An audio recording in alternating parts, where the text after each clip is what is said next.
Hola a todos, espero que estéis bien, que no estéis saliendo de casa, salvo por algo necesario. Y como estáis viendo que esto va para largo, pues ha llegado el momento de empezar a dar ya materia. ¿De acuerdo? Yo lo voy a hacer a través de estos vídeos. El vídeo de hoy va a ser sencillito, vamos a ver las reflexiones previas del tema 3. Ya sabéis, cuando las hacemos en clase no entra para el examen, no hay que tomar apuntes, pero sí son importantes para comprender algunos de los aspectos de ese tema 3 que vamos a ir viendo. El tema se titula la personalidad, así que no está de más empezar con esa pregunta, ¿no? ¿Qué es la personalidad?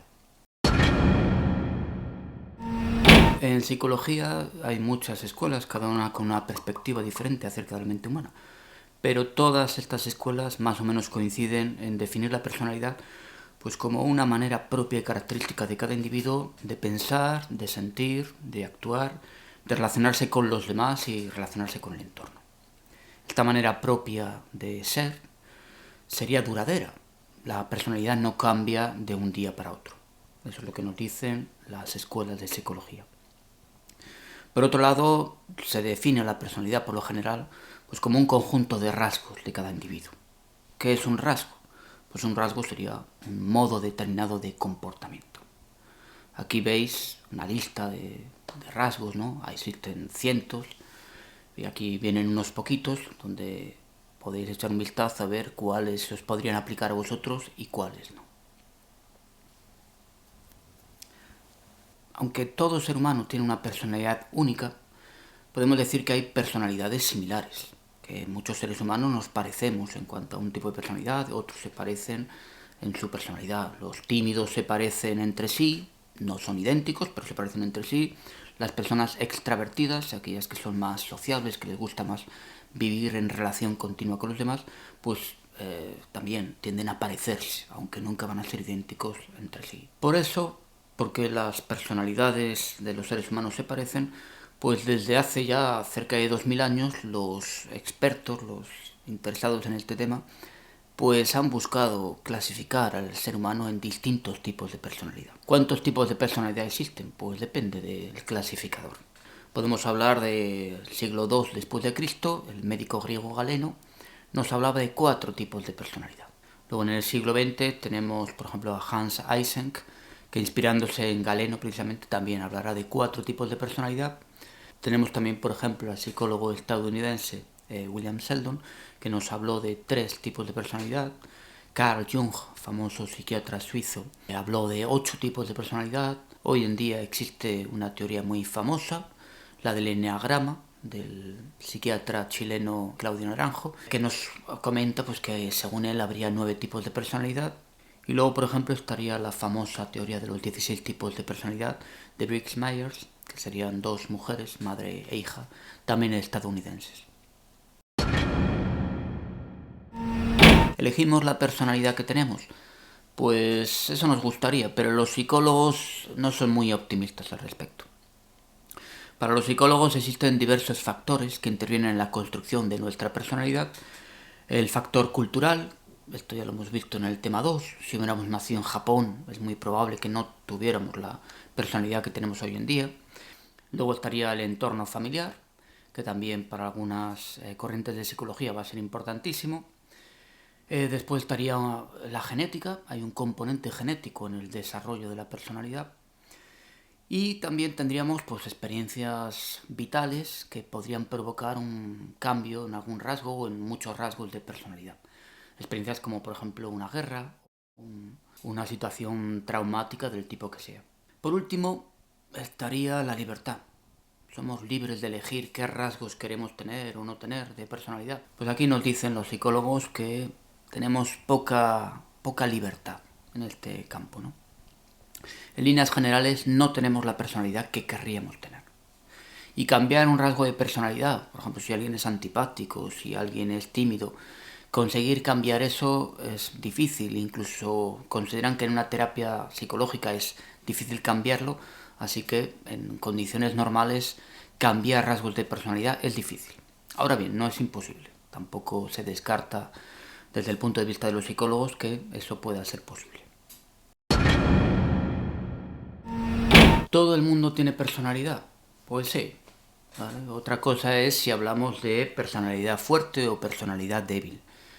Eh, una personalidad fuerte pues sería la de esas personas que todos sabemos que tratan de imponerse, de dirigir a otros, de ser el líder, etcétera, ¿no? Eso sería una personalidad fuerte. Y una personalidad débil pues sería las personas que son muy manipulables, muy dependientes de otros, muy influenciables. Estas personas pues a veces claramente se ven arrastradas por otros y solemos pensar no tiene personalidad. En el fondo sí la tiene. Lo que pasa es que es una personalidad manipulable, influenciable, dependiente. Pero todo el mundo tendría personalidad. El rostro de una persona indica cómo es su personalidad. Bueno, aquí hay que dejar clara una diferencia. Una cosa es un estado de ánimo puntual que estemos teniendo ahora, vamos a estar tristes, alegres, pensativos, y otra cosa es la personalidad que tenemos. Todos habéis oído la famosa expresión, ¿no? La cara es el espejo del alma. Todos, cuando conocemos a alguien, nos fijamos mucho en su rostro, intentando averiguar qué emociones está teniendo en ese momento, cuál es su estado de ánimo en ese preciso instante, ¿no?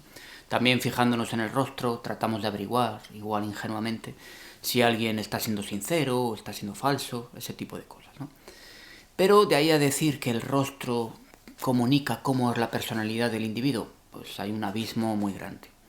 De hecho, hay una teoría que se llama morfopsicología, pues que está puesta ahí en entredicho por los científicos. Esta morfopsicología sería una ciencia que no es ciencia, o por lo menos hasta ahora no lo es, y que afirma que dependiendo de la simetría de nuestra cara, de la zona de nuestra boca y mandíbula, de la zona de las mejillas y la nariz, y de la zona de nuestra frente, podríamos deducir cómo es la personalidad del individuo. El principal exponente de esta morfopsicología es español, es Julián Gabarre, ha escrito varios libros sobre este tema, pero insisto, es una teoría que hay que tomar con cierta cautela. No está demostrado científicamente que la forma, el diseño de nuestro rostro ya revele cómo es la personalidad del individuo. La constitución física de un individuo nos indica cómo es su personalidad. Lo primero hay que dejar claro que entiendo por constitución física. Me refiero a lo que se llama arquitectura ósea. Si somos altos, bajos, estrechos de caderas, anchos de caderas, estrechos de hombros, anchos de hombros, cómo es la longitud de nuestros brazos respecto al cuerpo, etc. Esas características óseas serían innatas, no cambian a lo largo de la vida. Por mucho que vayamos al gimnasio, por mucho que engordemos, digamos que nuestra arquitectura ósea interna sigue siendo la misma toda la vida. ¿De acuerdo? Bueno, una vez que ya sabemos lo que es la constitución física, ¿tiene algo que ver con nuestra personalidad? En principio no, pero el psicólogo estadounidense William Sheldon estableció unos tipos de arquitectura ósea conocidos como somatotipos. Dividió a los seres humanos según su constitución física en ectomorfos, endomorfos y mesomorfos, como podéis ver en la imagen. Luego hay que advertir que realizó subdivisiones dentro de estas tres divisiones básicas. Después Sheldon llevó a cabo un estudio con 200 personas. Primero las catalogó según su constitución física y después las sometió a test de personalidad. Sheldon distinguió tres tipos de personalidad: la personalidad viscerotónica, la personalidad somatotónica y la personalidad cerebrotónica. Los rasgos de cada una de ellas los podéis ver en esta imagen. Para su sorpresa, había un porcentaje elevado de coincidencias. Según determinada constitución física, pues aparecía un tipo de personalidad. Ese porcentaje oscilaba entre el 60 y 70% de coincidencia. Y es un porcentaje demasiado bajo como para considerar que hay que tener en cuenta esta teoría de Sheldon, porque queda un 30 o un 40% de individuos que no encajaban en su teoría.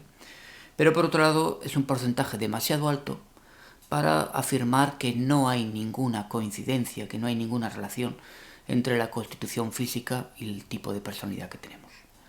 Es decir, que podría haber algún tipo de relación entre la constitución física y el tipo de personalidad.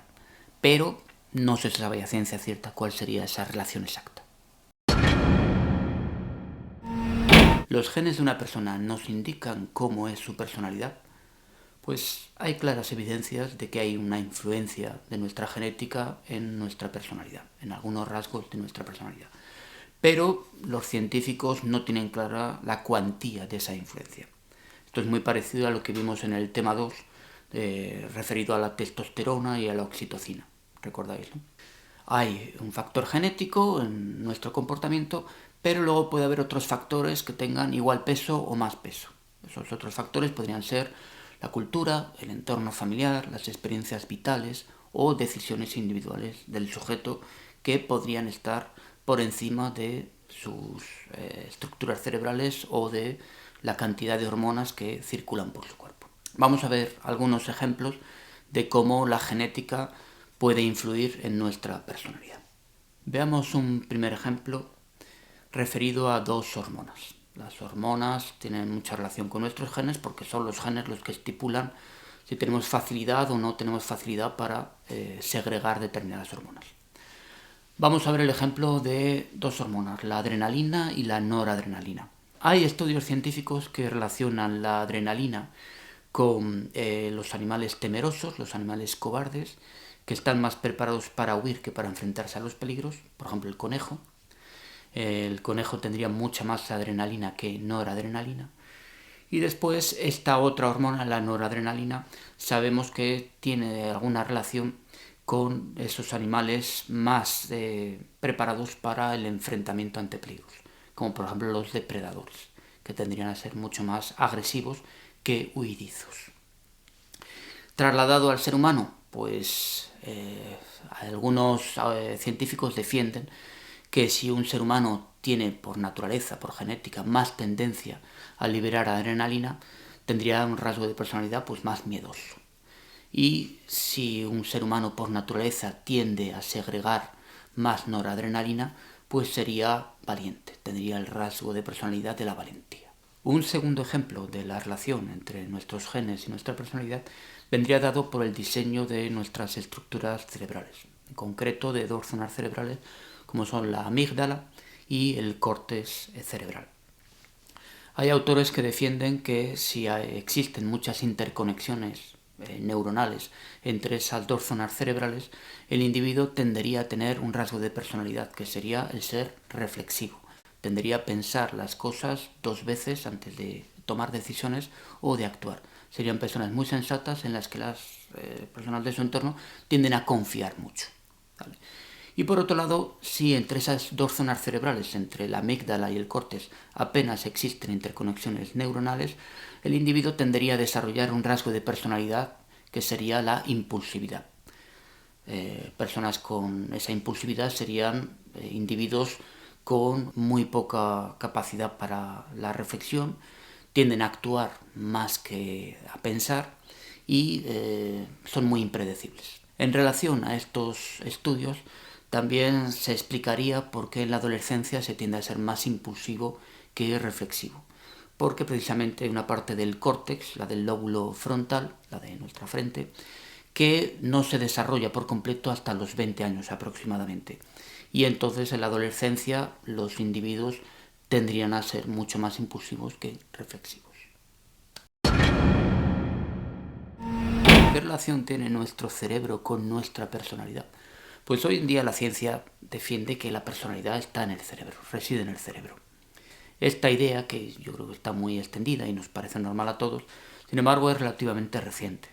Hasta el siglo XVII, que es cuando nace la neurología en Inglaterra, no se tenía muy claro para qué servía el cerebro, cuál era su utilidad.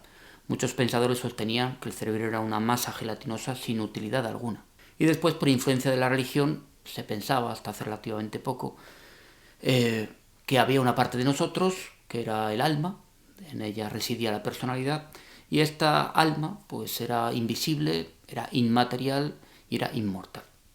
Hoy en día pues la creencia en el alma es una creencia.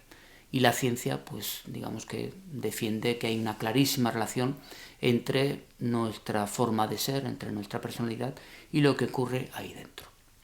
De hecho, sabemos que hay muchas enfermedades que continuamente nos están demostrando esa relación, ¿no? La enfermedad más conocida pues es quizás el Alzheimer, ¿no? Es una enfermedad neurodegenerativa, va provocando una muerte generalizada de las células nerviosas, de las neuronas, de muchas zonas de nuestro cerebro, y ello va provocando diferentes alteraciones de la personalidad del individuo que padece esa enfermedad de Alzheimer.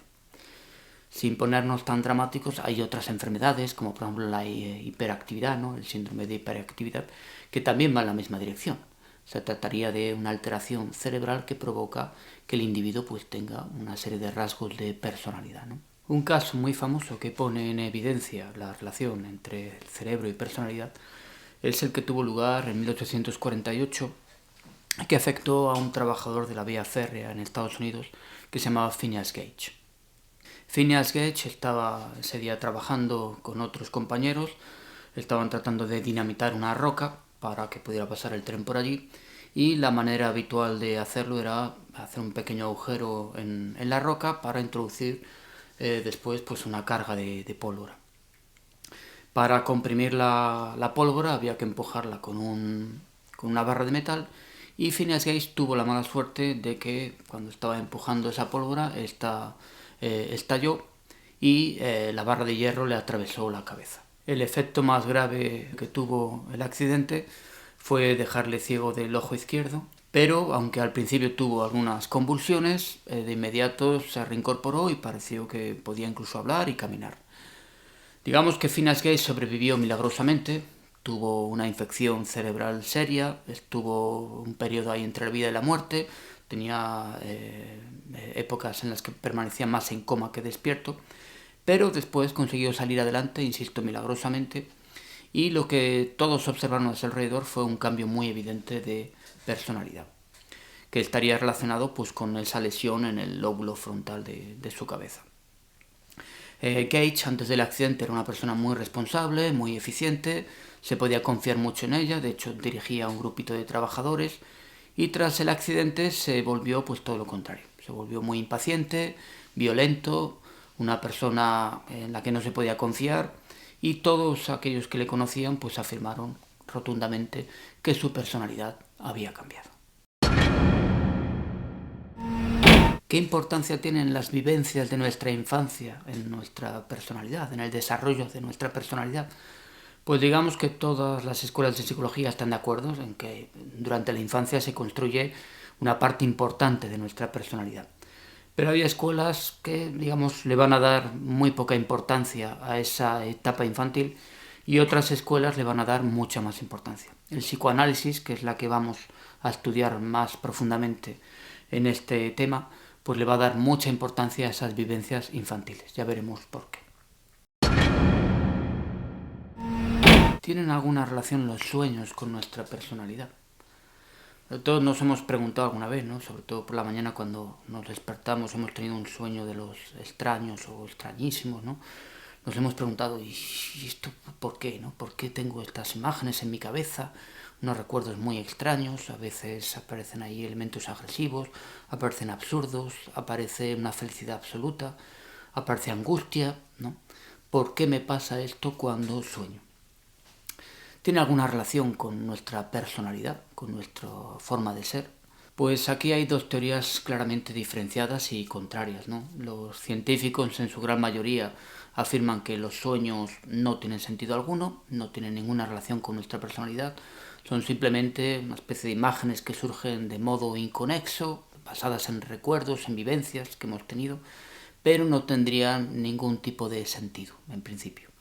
Se preguntan los científicos, ¿y entonces por qué soñamos? No se tiene claro. Todavía, digamos, hay una investigación abierta, bastante abierta al respecto. Luego tendríamos, pues, teorías que no tienen, en principio, nada de científico, pero que pueden tener su lógica, como es la teoría de Sigmund Freud, ¿no? Freud estudió los sueños de los niños pequeños y se dio cuenta de que eran muy esclarecedores. Los sueños de los niños van siempre en la misma dirección. Un niño que no ha podido comerse una tarta porque sus padres le han castigado, pues por la noche sueña que se come la tarta. Un niño que por la tarde iba a ir de excursión hasta una colina, hasta lo alto de una colina, pero porque empieza a llover, pues no puede llegar a esa colina. Y por la noche sueña, pues que alcanza esa colina. Para Freud era muy evidente lo que estaba ocurriendo en esos sueños. Los niños satisfacían deseos que no habían podido satisfacer en la vida real. ¿Qué es lo que piensa Freud respecto a los sueños de la vida adulta? Pues piensa lo mismo, que los sueños representarían la satisfacción de deseos. ¿Por qué son tan extraños? ¿Por qué no tienen la claridad que tienen esos sueños infantiles? Pues aquí Freud es donde realiza afirmaciones que, aunque tienen lógica, pero no hay una demostración científica. Es imposible demostrar que estas cosas que dice Freud son verdaderas. Tampoco se puede demostrar que sean falsas. Vale. Lo que nos dice Freud es que lo extraño de los sueños en la vida adulta se debe a que tenemos deseos, los adultos, que son tan vergonzosos o nos hacen sentir tan mal que ni siquiera le contamos a nuestro mejor amigo o a nuestro mejor confidente, ¿no? E incluso, y esto ya es rizar el rizo, va a afirmar que ni siquiera nos atrevemos a contárnoslos a nosotros mismos. Tendríamos algunos deseos tan intensos, tan poderosos, desconocidos para nosotros mismos, que aparecen en los sueños, pero no pueden aparecer directamente, porque nos sentiríamos aterrorizados, escandalizados. Entonces lo que se hace en los sueños es disfrazar esos deseos, disfrazarlos, enmascararlos, digamos como podría hacer un artista, ¿no?, para contarnos una historia. Y hasta aquí el vídeo, el primer vídeo que he hecho. Esperemos que no haya muchos más vídeos, pues eso sería señal de que ya nos hemos incorporado todos a las clases, pero bueno, intentaré ir sacando cada cierto tiempo pues algún vídeo si la cuarentena pues se sigue ampliando. ¿De acuerdo? Hasta luego.